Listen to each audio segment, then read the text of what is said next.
Our Main Street Newsroom. This is 2 News Live at 3:30. Live in Millard County this afternoon, I'm Brian Schnee. We have a view of the Widemouth 2 fire directly over my shoulder. It's making a run this afternoon, and it is hot and dry, and the wind is starting to pick up just a little bit. We will have the latest information here from the team that is working this fire before the transition to the new team and the community meeting tonight. That is on the way. And the Widemouth fire views from the southern end of Kanosh as well. This fire continues to grow and has nearly doubled in size overnight again. Those details and more coming up. Well, Brian and Natalie are out in the heat for us today. We're talking about the loss of AC. Sugar House neighbors all over social media with lights that just won't stay on. The AC is not cranking. We are tracking that outage in real time for you. Thanks for joining us for 2 News at 3:30 this afternoon. We have a live look for you on I-15 in Fillmore right now. And if you look on the side of the screen here, you can see that dark cloud that kind of comes and goes. This is the Widemouth 2 fire that's burning in the area of Kanosh. It's making a northerly push and also to the east as well. It has grown exponentially. When I left the studio on Friday, I believe it was at 6,000 acres. We are now at 10 times that. Brian Schnee is live on those fire lines today with neighbors and community members that are worried about how big and how fast this fire is growing. Heidi, good afternoon from Millard County. We drove down here a few hours ago, and it was very smoky, and then all of a sudden there was some significant fire growth again. That fire making a run towards the north and then also to the southeast. We'll talk about that as we watch out for our friends in Sevier County this afternoon as well. A live look behind me here. This is the Widemouth 2 fire, which the Widemouth 1 fire was about a year ago and didn't do all of this. So this fire has taken off quite a bit in the last couple of days here, pushing about 70,000 acres. And I think there's some good spots. There's some places they're very hopeful with. And then there's the general canyon area right now, which has started to really show off this afternoon. They've been working with some helicopters and some large air tankers in tandem, those helicopters going and dipping and coming back out, trying to cool the perimeter there and give the ground crews a fighting chance, really, as we transition from the Northern Utah Type 3 team into a complex incident management team. There will be a community meeting coming up tonight at 7 o'clock, and we will live stream that for you as well, so you can get all of those questions answered. If you're not able to make it, it'll also be live streaming on the Fish Lake National Forest Facebook page if the cell reception and everything holds here. Things are pretty good in Fillmore. It is warm. There's a light breeze here, but we will happen to see how things transition here over the course of the next few hours. That is prime for typical fire growth if things pattern up that way, as they typically do here in the late afternoon with those winds really showing off. And you'll hear more from meteorologist Chase Thomason coming up in just a few about the conditions here. It's warm. I know it's not as warm as it has been the last few days, but Natalie Wattis has also been here. She is directly south from where we are in Fillmore right now, right along I-15 in Kanosh. Kanosh was the first area really impacted by this beyond the initial fire start. So, Natalie, how are things looking this afternoon in that community? Yeah, hey, good afternoon, Brian. So that's right. If you take a look over my shoulder here, I'll show you this again. This is where the fire initially started, actually a little bit further on the ridge to the east. A week ago, literally a week ago, a lightning strike started this fire on Monday the 27th.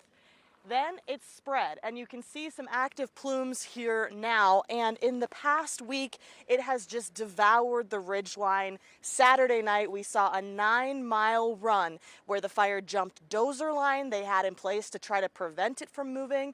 It ran over the Kanosh Canyon and up to where you guys are standing now, and is still pushing, we're told, northward and eastward. Now, here on the southern end of the fire, you can see where the fire has gone over the ridgeline. Most of those large plumes you can see now on the back side of this ridgeline. But earlier, this was where all of the action was happening, where we just had fires popping up left and right. Now, over the course of covering this fire, we've heard fire officials call this catastrophic in just the way that this fire moved. We've had red flag days, super low moisture, super hot temperatures. We had 104, I believe, the other day here. Today it's only supposed to be about 94, so downright chilly compared to those other days. But as you can see, it's making it a very unprecedented and difficult fight on this fire. The sheriff, Steve Ocam of Millard County, yesterday saying that many firefighters he's spoken with saying they've never encountered fighting a fire like this before. just by nature of how dry it is, Brian, and how quickly it has spread. Natalie, what's the feeling like in that community right now? I know there's the community meeting here. There was the initial onset of the evacuations, but what are you seeing around that town, specifically for our friends in Kanosh and in Meadow? There's the reservation that also has a number of tribal members. They were involved early on, but is everybody trying to get back to their homes? Have some of them even not left? Where's the state of how everyone's doing in the Kanosh area? Well, I'll tell you, Brian, it's been really remarkable. A lot of people here are very calm and matter of fact about this whole situation, just saying whatever happens is going to happen and we'll just have to see. I spoke with 2 people yesterday who had to evacuate Sunday morning. They woke up to the sheriff pounding on their door, trying to get them out of their homes because the fire was so close to them. And they told me, well, if the fire burns my house down, we'll just have to pick up the pieces and start over. So there's been a remarkable calm, but also a great appreciation for the firefighters that are working on this fire. It's been incredibly hot and incredibly difficult, as we've been talking about. And so people here, it really is just a wait and see. They've watched this fire move across this ridgeline. They've watched it threaten Kanosh and Meadow, and now up in the Fillmore area by you. And so really everyone is just trying to see what the winds are going to do, what the fire is going to do, and just that acknowledgement of Mother Nature is going to do what Mother Nature is going to do. Natalie Wattis reporting live from Kanosh for us this afternoon. Natalie, I know you've been here a couple days. Thank you for doing the up and back and all that, and of course keeping everyone informed. We appreciate you here on 2 News Live. Let's get the latest in fire information with Sierra Hellstrom, Public Information Officer here for the Northern Utah Type 3 Incident Management Team that's working on the fire before the handoff here. You've had a lot of work on your hands over the last week or so. When you see this fire continuing to push north, where are you concerned about, I guess, boundaries as we make our way further north here as we're looking directly east of Fillmore? Absolutely. We've got some trigger points that we're working really closely with the sheriff on of if it hits. Most of the areas up in there are evacuated at this time as the fire is making that northeast push. As of right now, the fire is mostly burning away from the city of Fillmore, which is good for the residents here. We've still got kind of a northwest wind blowing the fire that way, but that does cause other issues as now we're starting to see the fire grow east towards the Richfield I-70 area, and we're about 7 miles from that area right now. I'm glad you brought that up because we have this one vantage point from here as, you know, aircraft continues to work on this perimeter on this side as they've been doing the last couple of hours. But for our friends in Sevier County, no stranger to wildfire, unfortunately, over the last number of summers. How active is that fire on the east side right now? It's incredibly active. I mean, you can see the plume that we're dealing with here, and this is one of the more cold side of the fires, which is not something we like to say as we've got this large of a plume that where this wind is blowing everything that way, that is the active side. Over here is slowly creeping, and over there we're actually seeing running and spotting. So it's just growing much more quickly on the east side, as well as that southeast corner. Do you anticipate any change over the next 12 hours or so before we hit nightfall for any of the folks that are in different statuses when it pertains to evacuations? We do not anticipate the changes in evacuations. The only ones that may change are some increased ones over on this northeast corner of Fillmore if the fire continues to progress more north. But as of right now, no lifting. We're not any talks of lifting things right now. The only area we're starting to feel good about is the area directly east of Kanosh and Meadow, where if we continue making the progress there, possibly in the next couple of shifts can let all of those people back in, probably into a ready or a set still, but back into their homes instead of out. Okay, Sierra, thank you very much. Again, for more of that information, to get your questions answered, tonight at 7 o'clock, Millard High School, I believe, right here in town. So right in Fillmore, if you have any of those questions there, it's very easy to get them answered. Heidi, we'll send things back inside to you. Brian, thank you. I actually have a question. I think it's something people are asking online. We heard over the weekend that 100 cattle were lost. Do we know why they were not able to move them out in time? Did the fire just move too quickly? And was this multiple ranchers or one rancher who suffered this massive loss?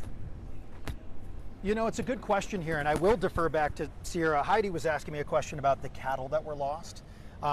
Do we know why that something like that was able to happen? Were they just not able to get out of the way, that sort of thing? Was it a communication thing? What did it come from where that was so difficult for some of those ranchers in the areas? A lot of that was actually at the very beginning of the fire. Gotcha. During initial attack. Almost none of that has happened since our team has been here. It was in a cattle grazing area near where the fire started, and from there progressed.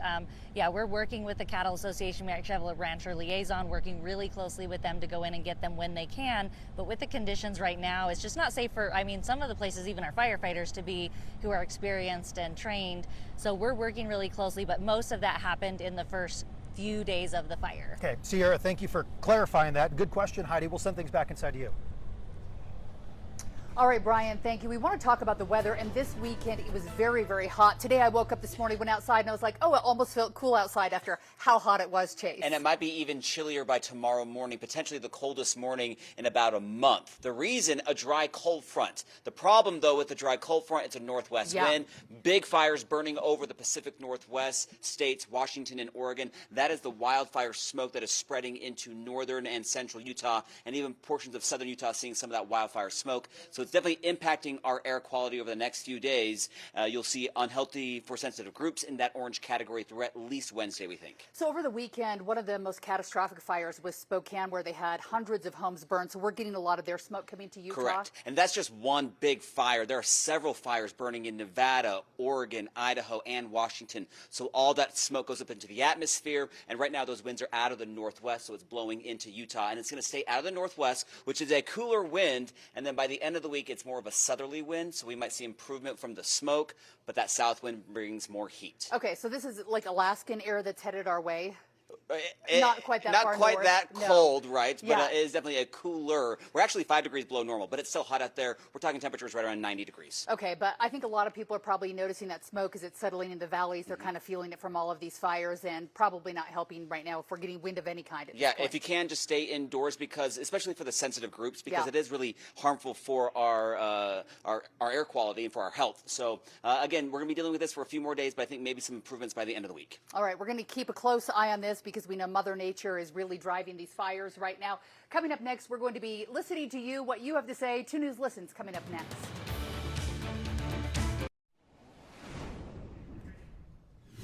We are back with 2 News Live at 3:30, talking about what you're talking about and what's trending online. Aubrey Blanchard is joining us right now, keeping a close eye on what people are interested in, and it seems like smoke is where the focus is today. Yes, definitely. If you want to look here, we have a live look, and this shows Salt Lake City. You can see it's pretty smoky across the valley, and if you want more information on where that smoke is coming from, surprisingly, it's not from the Widemouth 2 fire. It's coming down from Idaho.